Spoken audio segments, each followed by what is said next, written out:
அன்பர்களே, ஆண்டவராகிய இயேசு கிறிஸ்துவின் நாமத்தில் உங்களுக்கு மனம் நிறைந்த வாழ்த்துக்களை தெரிவித்துக் கொண்டு சத்திய வசனம் திருமறை பாட நிகழ்ச்சிக்கு உங்களை அன்போடு அழைக்கிறோம். சத்திய வசனம், இது தேவனின் வசனம். நாம் சோர்ந்து போகையில் கரம் கொடுக்கும் நம் தேவனின் வசனம். விசுவாசிகளாகிய திரளான கூட்டத்தார் ஒரே இருதயமும் ஒரே மனமும் உள்ளவர்களாய் இருந்தார்கள். ஒருவனாகிலும் தனக்குள்ளவைகளில் ஒன்றையும் தன்னுடையதென்று சொல்லவில்லை. சகலமும் அவர்களுக்கு பொதுவாய் இருந்தது. இயேசு கிறிஸ்துவின் இனிய நாமத்தில் சத்தியவசனம் நேயர்களுக்கு என் அன்பின் வாழ்த்துக்கள். கிறிஸ்தவ வாழ்க்கையை குறித்தும் அதில் எப்படி வளருவது என்பதை குறித்தும், ஒருவன் முதிர்ச்சி பெற்றால் அவனில் காணப்படும் குணங்கள் என்ன, அவன் எப்படி நடப்பான், எப்படி பேசுவான் என்பதை குறித்தும் நாம் தியானிக்க இருக்கிறோம். ஒருவன் முதிர்ச்சி பெற்றால் அவனுக்குள் ஏற்படுகிற மாற்றங்கள் என்ன என்பதை குறித்து இன்றைக்கும் நாம் தியானிக்கலாம். ஒரு கிறிஸ்தவ வாழ்க்கையின் ஆரம்பம் என்பது பாவ உணர்வில் ஆரம்பிக்கிறது. நான் பாவம் செய்கிறேன், நான் ஒரு துன்மார்க்கனாக ஜீவிக்கிறேன், என் சிந்தனை சுத்தமில்லை, என் கண்களின் பார்வையில் அசுத்தம். இந்த அசிங்கமான அருவருப்பான பாவ வாழ்க்கையிலிருந்து நான் விடுபட வேண்டும் என்கிற எண்ணம் ஒருவனுக்குள் வரலாம். அது பரிசுத்த ஆவியானவரின் கிரியை. அந்த எண்ணம் வரும்பொழுது அவன் தன் பாவத்தை வெறுத்து அதிலிருந்து தன்னால் விடுபட முடியாது என்பதை அறிந்து தேவனை நோக்கி, நிர்பந்தமான மனிதன் நான், என்னை விடுவியும், பாவியாகிய என்மேல் கிருபையாயிரும், என்னை மன்னியும் என்று அவன் கதறும் பொழுது, அவன் உள்ளம் உடைந்து தேவனிடத்திலே கேட்கும் பொழுது, தேவன் அவனை மன்னித்து அவனை புது சிருஷ்டியாக மாற்றுகிறார். இயேசு கிறிஸ்து தன்னுடைய சிலுவையில் சிந்தின இரத்தத்தால் அவன் பாவங்களை எல்லாம் மன்னித்து அவனை ஒரு ரட்சிக்கப்பட்டவனாக, பரலோகத்திற்கு பாத்திரவானாக மாற்றுகிறார்.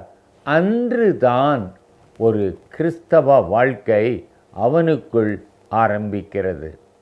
அதற்கு முன்னதாக அவன் அநேக தடவைகள் அவன் ஆலயத்திற்கு ஒழுங்காக வந்திருக்கலாம், பலி செலுத்தி இருக்கலாம், தசமபாகம் கொடுத்திருக்கலாம். ஆனாலும் அவனுக்குள் ஒரு கிறிஸ்தவ வாழ்க்கை ஆரம்பிக்கவில்லை. கிறிஸ்தவ வாழ்க்கையின் ஆரம்பம் என்பது ரட்சிப்பில் துவங்குகிறது.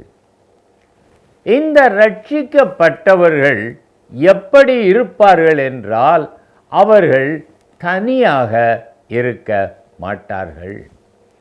அவர்கள் தான் இன்னும் வளர வேண்டும் என்கிற ஒரு வாஞ்சை அவர்களுக்குள் இருக்கும்.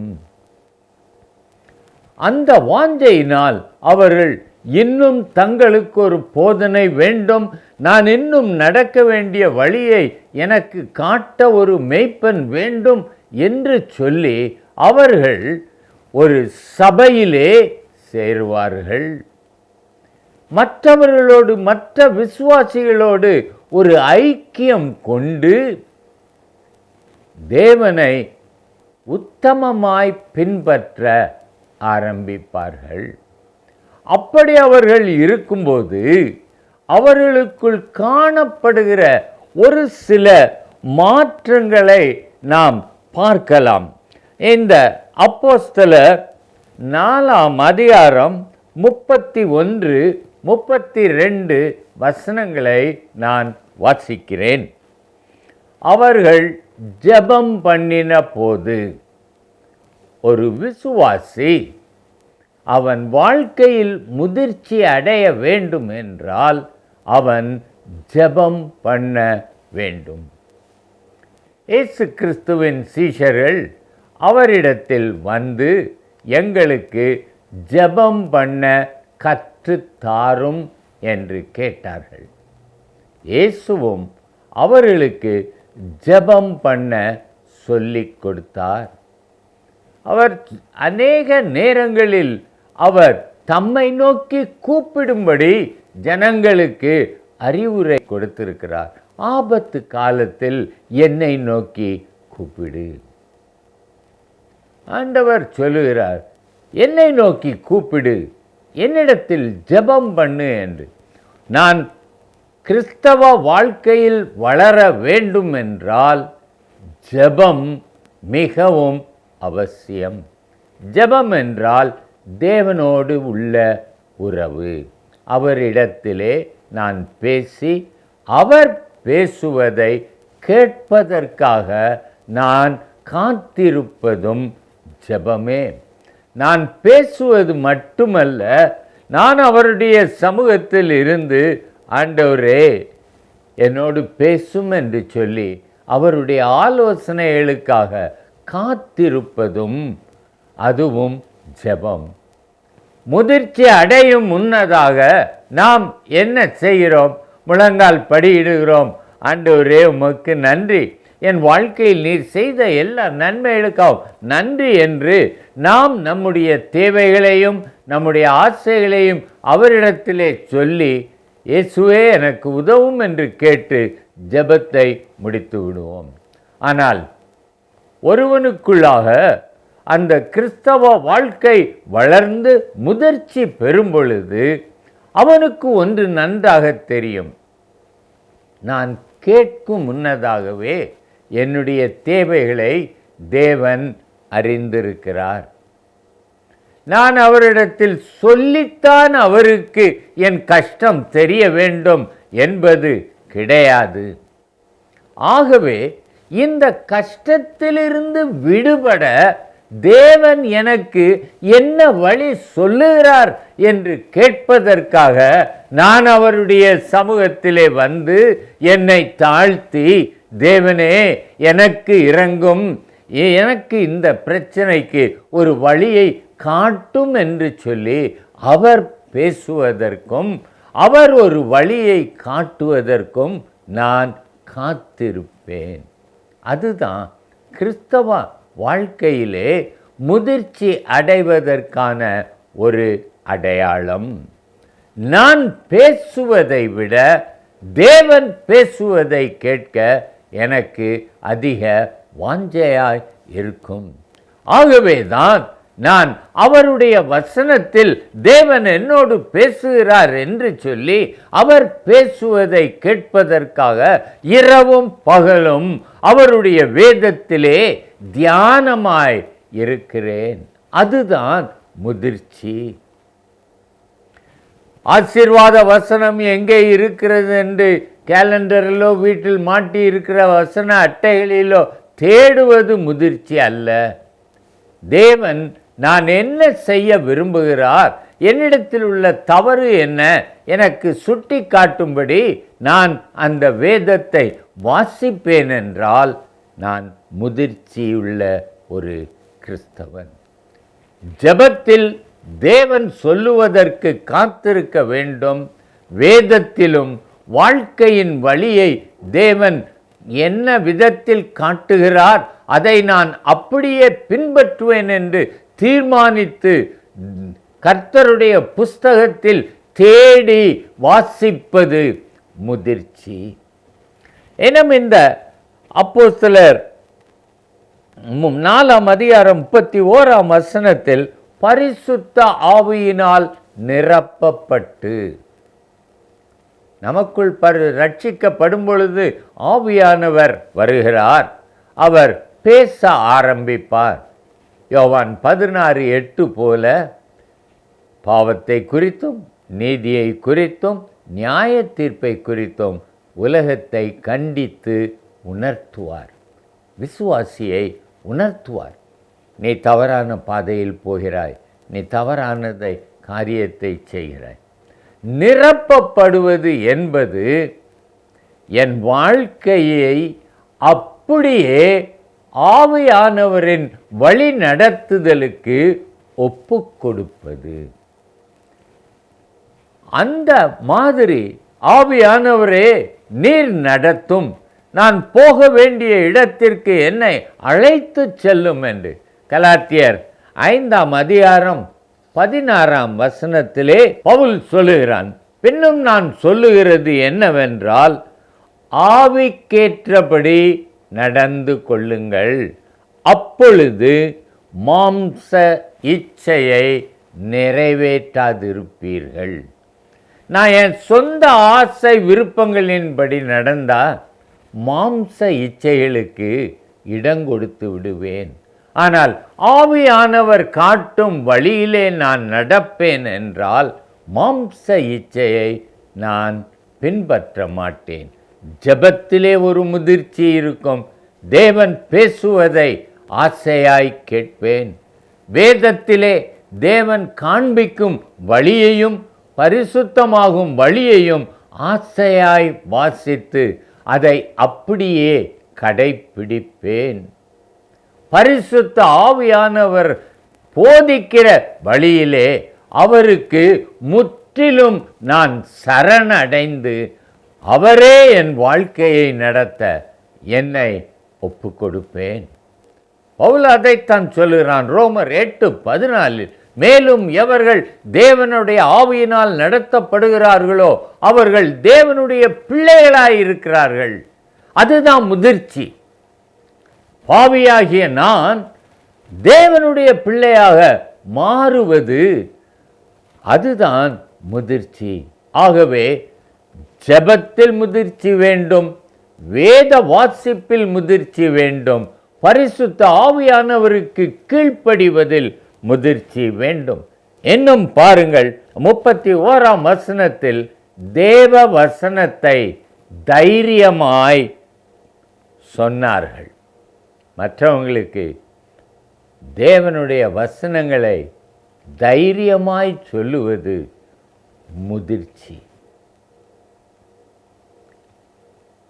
ஒரு இடத்துல நின்று ட்ராக்ஸ் கொடுக்கும்போது எதிர்ப்பு வரும் இடம் என்றால் அங்கே கொடுக்காமல் எங்காவது வைத்து விடுகிறோம்.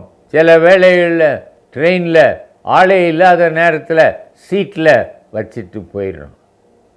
ஆனால் நான் முதிர்ச்சி அடைந்திருந்தேன்னா ஒரு சகோதரன்கிட்ட ஜெபம் பண்ணிட்டு போவேன். ஆண்டவரே, இந்த சகோதரனை இந்த ட்ராக் ஆதாயம் பண்ணட்டும் என்று சொல்லி அவரிடத்தில் போய், சகோதரனே, இயேசு உங்களை நேசிக்கிறார், உங்களுக்கு ஒரு வாழ்வு தர காத்திருக்கிறார் என்று சொல்லுவேன். வசனத்தை தைரியமாய் சொல்வது முதிர்ச்சி. நீங்கள் இந்த நிலைக்கு வந்து விட்டீர்களா? ஜெபத்திலே தேவன் பேசுவதை கேட்க காத்திருக்கிறீர்களா? வேதத்திலே வாழ்க்கையின் வழி என்ன என்று தேடிக்கொண்டிருக்கிறீர்களா? பரிசுத்த ஆவியானவர் நடத்துகிறதற்கு உங்களை முற்றிலும் ஒப்பு கொடுத்திருக்கிறீர்களா? தேவனுடைய வார்த்தையை மற்றவர்களுக்கு, இருளில் இருக்கிறவர்களுக்கு தைரியமாய் சொல்லுகிறீர்களா? இன்னும் பாருங்கள், 32 விசுவாசிகளாகிய திரளான கூட்டத்தார் ஒரே இருதயமும் ஒரே மனமுள்ளவர்களாயும் இருந்தார்கள். சகோதரனே, கொஞ்சம் யோசித்து பாருங்க. உங்கள் வீட்டில் நீங்களும் உங்கள் பிள்ளைகளும் ஒரே மனம் உடையவர்களாய் இருக்கிறீர்களா? ஏன் ஒரு மனம் இல்லை? ஏனென்றால் நான் எனக்கானவைகளை தேடுகிறேன், என் மகனோ அவனுக்கு இஷ்டமானவைகளை தேடுகிறான். ஆனால் நாங்கள் 2 பேரும் ரட்சிக்கப்பட்டு தேவனுக்கு பிரியமானது எது என்று ஆராய்ந்து அதை செய்பவர்களாக இருந்தால் நானும் தேவனுக்கு பிரியமானதை தேடுவேன், என் பிள்ளையும் தேவனுக்கு பிரியமானதை தேடுவான், என் குடும்பத்தில் உள்ள அனைவரும் தேவனுக்கு பிரியமானதை தேடும் பொழுது என் குடும்பத்திற்குள்ளாக ஒரு மனம் இருக்கும். அதே விதமாகத்தான் திருச்சபைக்குள்ளும் விசுவாசிகள் மத்தியில் ஒரு மனம் இருக்க வேண்டும் என்றால் அது கிறிஸ்தவ ஜீவியத்தில் முதிர்ச்சி அடைந்து என் விருப்பம் அல்ல, தேவன் விரும்புகிறதையே நான் செய்வேன், அதுதான் எனக்கு சந்தோஷம் என்று சொல்லுகிற ஒரு நிலைதான் முதிர்ச்சி அடைந்த ஒரு கிறிஸ்தவ ஜீவியம். அந்த ஆதி திருச்சபையில் அப்படி இருந்தது. விசுவாசிகளாகிய திரளான கூட்டத்தார் ஒரே இருதயமும் ஒரே மனம் உள்ளவர்களாய் இருந்தார்கள். இன்னைக்கு கொஞ்சம் பேர் இருந்தாலே அங்கே ஒரு மனம் இல்லை, குரூப்பிசம். அவங்க கொஞ்சம் பேர் பிரிஞ்சிடுறாங்க, இங்கே கொஞ்சம் பேர் பிரிஞ்சிடுறாங்க. சகோதரனே, பிரிவினைகள் முதிர்ச்சியின் அடையாளம் அல்ல. விட்டு கொடுத்து ஒன்றாய் இருப்பதுதான் முதிர்ச்சியின் அடையாளம். மேலும் பாருங்கள், ஒருவனாகிலும் தனக்கு உள்ளவைகளில் ஒன்றையும் தன்னுடையதென்று சொல்லவில்லை. ஆச்சரியமான ஒரு காரியம். இது என் வீடு, இது என் திராட்சை தோட்டம் அப்படின்னு ஒருத்தனும் சொல்லல. அர்த்தம் என்ன? அவன் சொல்லுவான், இது தேவனுடைய கிருபையினால் எனக்கு கொடுக்கப்பட்டது, தேவன் கொடுத்தார், நான் அதை அவருடைய மகிமைக்காக அவருக்கு கொடுப்பேன், நான் உபயோகப்படுத்தினாலும் அது தேவனுடையது என்று சொல்லுவதினால் இது என்னுடையது, நான் சம்பாதித்தேன், நான் கட்டின பாபிலோன் என்று ஒருவனும் சொல்லுவதே இல்லை. அது கிறிஸ்தவ ஜீவியத்தின் மிக அதிகமான ஒரு வளர்ச்சியையும் முதிர்ச்சியையும் காட்டுகிறது. என்னுடையதல்ல. பவுலுடைய வாழ்க்கையில் அது இருந்தது.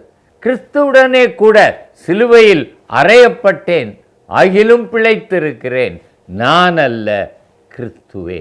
இது என்னுடையதல்ல, தேவனுடையது. சகோதரனே, உங்களுக்குள் இந்த எண்ணம் இருந்தால் 2 சகோதரர்களுக்கு இடையில் பாக பிரிவினையில் சண்டை வருமா?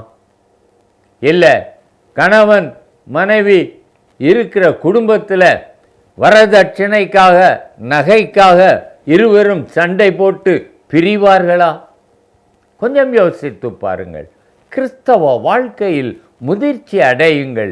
இது என்னுடையது என்று சொல்லாமல் தேவன் எனக்கு தந்திருக்கிறார், நான் இந்த பொருளுக்கு உக்கிரானக்காரனே ஒழிய சொந்தக்காரன் அல்ல என்கிற எண்ணம் வரும்பொழுது நமக்குள் பிரிவினைகள் மாறும், சண்டைகள் மறையும், ஒற்றுமை இருக்கும், அன்பும் தழைக்கும்.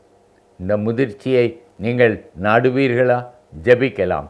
அன்பின் தகப்பனே, நாங்கள் வளர்ந்து ஜெபத்திலும் வேத வசனத்திலும் பரிசுத்த ஆவியானவருக்கு கீழ்ப்படிவதிலும் தேவ வசனத்தை தைரியமாய் சொல்லுவதிலும் விசுவாசிகளோடு ஐக்கியமாய் இருப்பதிலும் எல்லாம் என்னுடையது என்று சொல்லாமல் உக்கிரானக்காரன், தேவனுடைய காரியங்களுக்கு நான் உக்கிரானக்காரன் என்று சொல்லி உம்மை மகிமைப்படுத்த எங்களுக்கு கிருபையை தாரும். இயேசு நாமத்தில் பிதாவே, ஆமென்.